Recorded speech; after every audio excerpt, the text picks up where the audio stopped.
Welcome to Optimal Insights, the podcast that brings you Colorado industry leaders providing their expert insights for senior care. My name is Jeff Mannel, and I will be your host. Today, we're going to be speaking with Cyndy Luzinski. She is the Executive Director for Dementia Together. It's an amazing nonprofit. It started as a volunteer program and has grown so much through the years, and I don't see it stopping anytime soon. Her passion is to remove the stigma that is attached to dementia and allow people to living with dementia and those caring for them to have the education needed to allow their loved ones to live well. And it's going to be an exciting conversation. And Claire Richardson is also going to join us. She is on Cyndy's team, and together they do some amazing work. So without any further ado, let's have a great conversation with Cyndy Luzinski. Well, hi, Cyndy. It is wonderful to have you on the podcast. Thanks for joining Optimal Insights with us today. Great to be here. Thank you. Yeah, and as we were talking about just for a few minutes before we started recording, it's been really great to have a focus over the last couple of months on dementia.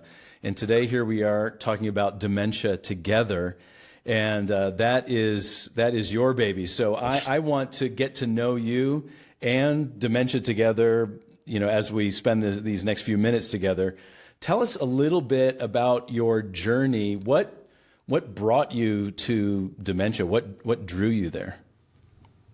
Well, my background is nursing, and I was a community nurse case manager here in Northern Colorado at the time when my dad, who was a trout research biologist for the state of Wisconsin, told me that he couldn't multitask, he couldn't focus, and he felt like he was living in a fog.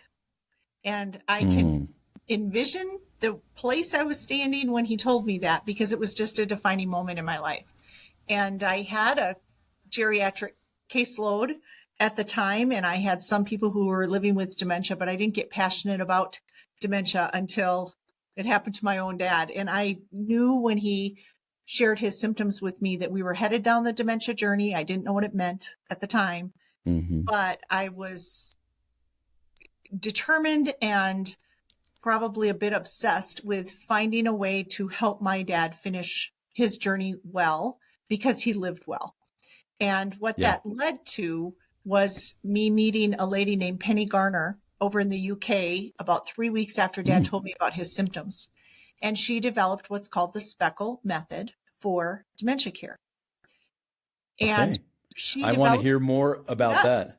I'll tell you. Yes, I want to hear more. Plus, I got to say, I used to live in Wisconsin, and as soon as I heard you start to tell your story, I'm like, oh, you are from Wisconsin.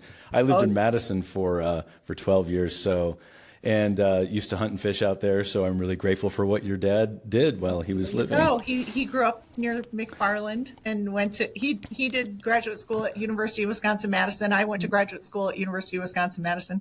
Oh, fantastic. So, I know the area, worked at UW Hospital there for a number of years. So, yes. Oh, wow. Awesome. Wisconsin, well, we took a little detour there. Through and through. I love it.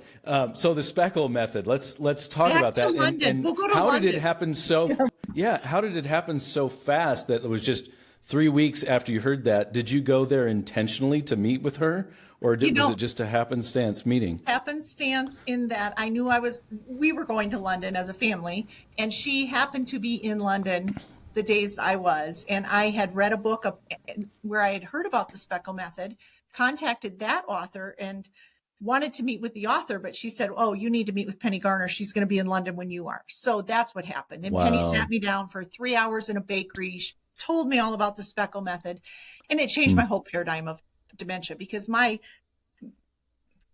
brain went right to my dad is having trouble focusing to I pictured him rocking in a chair with his arms folded, worst case scenario kind of thing. And what I realized in meeting with Penny Garner is it absolutely didn't have to be that way.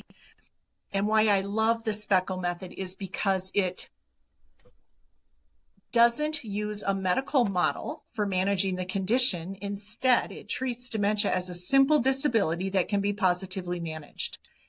And it's letting the person with dementia lead the way as the expert It's all about empowering the family to learn to listen, to stop asking questions, and to stop contradicting, and learning from their expert how best to handle the disability so that whatever sense the person with dementia is making isn't disturbed. Because how we treat it as a disability where the facts are no longer storing efficiently, but the feelings continue to store the same way as usual. And dementia is surely more than that. We know that. However, when we treat it as that simple disability, it changes how families, professionals, anybody interacting with somebody with dementia acts. It changes the approach. I was going to be able to help my dad finish well. And a couple other things I thought when she was sharing it with me was, why didn't I learn this in nursing school? Why doesn't everybody know this? Because it treats dementia as a simple disability in which the facts are no longer storing coherently for somebody with condition of dementia. However, the feelings are storing the same way as usual.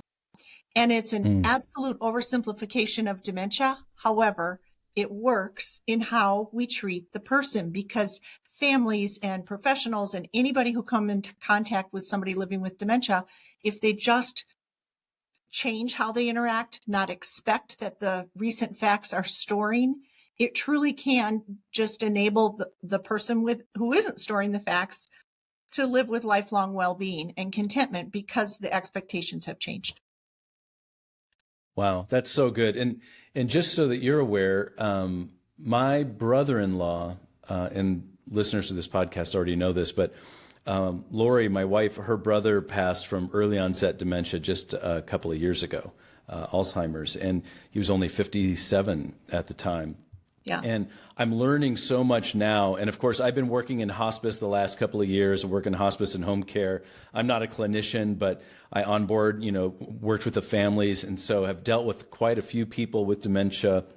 And going through that with Tony, his wife kept him home all the way till the very end, like cared for him. She is just an absolute superstar, and learned some of these things on the way, got some dementia training, but I'm learning so much now. I wish I could go back and, do some of these things all over again. But just that simple explanation that facts aren't storing like they normally do, but feelings and emotions do. That is a really important, valuable point. Well, and we share it with a photograph album analogy to describe how it happens. It gives the framework for people to just know what to do. So we give the why, the what, the how. And a lot of person-centered care models will tell you what to do, but without the framework of the Speckle photograph album to explain our memory system and really what is happening, sometimes the what becomes less important and, I don't really have to do that. But when you understand the why and what it might feel like to literally not know what you've just said or what has just happened, and how do you respond on that feeling to those feelings, it can work. And it's a pretty powerful framework and method that families discover and we love to teach. And what we hear from them, especially with our classes and workshops, is that it's life-changing and they feel relief. That's fantastic. They hope that really this person can live well. So even with young onset, we're doing some studies with young onset spouses, and they're using the Speckle method too. And we're doing research with CSU on that to see the difference that it makes. Oh, that's awesome. So you kind of jumped into it, but I think now we're talking about Dementia Together and what you do there. So give us a little history into this. It's a nonprofit, isn't that right? Yeah. So this organization. Yep. Yeah, no, go ahead. Yeah, I want to hear all about it. It started as a volunteer initiative back in 2014, and just started as a support group at a local church, at Timberline Church. And then a friend and I, who found out we both just love working with people with dementia, she helped me start memory cafes. And then from there, we got involved in other community efforts, decided to start doing some dementia-friendly business training for places in northern Colorado. And eventually we became a nonprofit organization in 2017. So to go from a volunteer initiative to a nonprofit organization, and now we have 9 employees. We're just making a big difference. We serve more than 2,700 people a year, and that includes education, enrichment, programming, and ultimately we have 3 pillars: education, enrichment, and hope. And so with our education, we do teach specifically the SPECO method to family care partners, to senior care professionals, healthcare professionals, law enforcement, and other emergency medical responders in the community. And really, we still use this approach for teaching at banks and stores and other businesses, restaurants, because it's so simple. People don't need to know medical terminology. They don't need to know the cause of the dementia. We can teach an approach that's just easy for people to understand and practice. So that's the education piece. The enrichment piece, we're probably best known for our memory cafes, which are social gatherings for people living with dementia and their care partners. And they're around a theme every month when we do them in person. And we say, regardless of theme, the agenda is joy. We reminisce, we play games, we have music, we have decent snacks sometimes. Once a week, we also do those memory cafes online. So as of the end of December, we had offered more than 2,000 memory cafes in Northern Colorado. And primarily it was Andrea Scandrett, my partner who helped us in the beginning, who offered those. But we served, more than 4,600 people just through memory cafes. So again, it's just what it reminds me of program. Yeah. What it reminds me of, and what I can almost picture in my head is, with hospice care, we have music therapy, and the music therapist would come in and sometimes do a group activity, and people who are basically nonverbal, completely nonverbal throughout the week. But when she starts playing a song that they love from the 40s, all of a sudden they're singing the words, word for word, standing up, dancing, and it just brings tears to your eyes to see that happen. And I love your word, joy. I mean, you just see joy, their eyes light up, and it's just a beautiful thing. So I can imagine these cafes have that same kind of feel and joyful emotion there as everybody's just kind of being together, to be honest. Yeah. And you honestly, you could look in the room and not really tell who has dementia and who doesn't, because we're not requiring anybody there to store new facts. It's all about the feelings of being together and enjoying each other. And it's fun when couples, can still share that joy together. And sometimes they even discover new things about each other after 50 some years of marriage. I bet. And so really, I bet those memories from childhood. Yeah. That's great. That's great. And so when you look forward, I mean, you became a nonprofit in 2017, you've got 9 employees now. Obviously the programs are growing and expanding.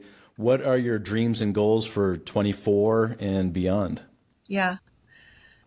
Well, I don't know. I think we've right-sized instead of just growing, because so many people are coming to us because they're hearing about Speckle and they're hearing that it works, and they want to be part of that type of education. And then surely the need is there because we know that folks that have experienced dementia and their care partners knew what social isolation was long before the pandemic. And friends would back away because they wouldn't feel confident in how to interact. And so I don't see that we're shrinking for sure. I expect us to continue to grow and meet the demand for services.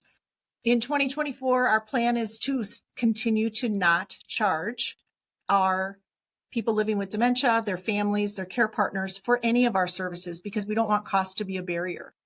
And so to that end, we do rely on private donations, corporate sponsors, we fill out grant applications.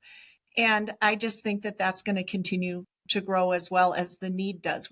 We consider ourselves an in the meantime organization. So we aren't working on the cures for the various causes of dementia. We're just saying, in the meantime, let's focus on the care and let's help people care well so that those who are experiencing dementia can live well. And that focus is working. Yeah, obviously. And it just oozes out of you. I love that, even that term, in the meantime and everything is very approachable. There's nothing that is like, ooh, I don't know if I can take this on or if I, can understand what's going on here. It seems like this is love and joy and, partnership. I just think it is a beautiful program you've got. And I definitely want to give you an opportunity to share about, like, if people want to volunteer, are you still looking for volunteers to work with you, or was that like phase one and now you've got, employees that kind of do the work? Oh, no, we have plenty of opportunity for people to volunteer, even helping with our meal drops. So our participants get one meal drop partnered with a local restaurant once a month. So anybody, can help with that. We need volunteers for our memory cafes, for our other social gatherings, and we ensure that our volunteers are speckle informed. So they do need to go through some of our classes just to make sure that they're training. They're not going to be pummeling our participants with questions. They're not going to be contradicting. They're going to really observe for what makes this person tick and how can I connect on that deeper heart and soul level. And what you've seen with music and how people connect, it just shows that even though the facts are not storing anymore, that deeper heart and soul level connection, that feeling level is still there and entirely possible.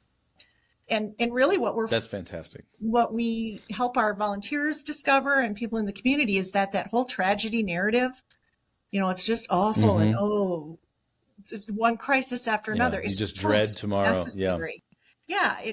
We really are focused far more on contentment and well-being, so that the stigma around dementia can be diminished. Claire, tell us a little bit about what you do with Dementia Together. We learned about the program and how it started from volunteers and became a nonprofit in 17, and now you've got 9 employees. I think the last time we talked, you were talking about how fast it was growing, and we needed to put off even recording this podcast for a little bit of time just because there's been so much onboarding and change.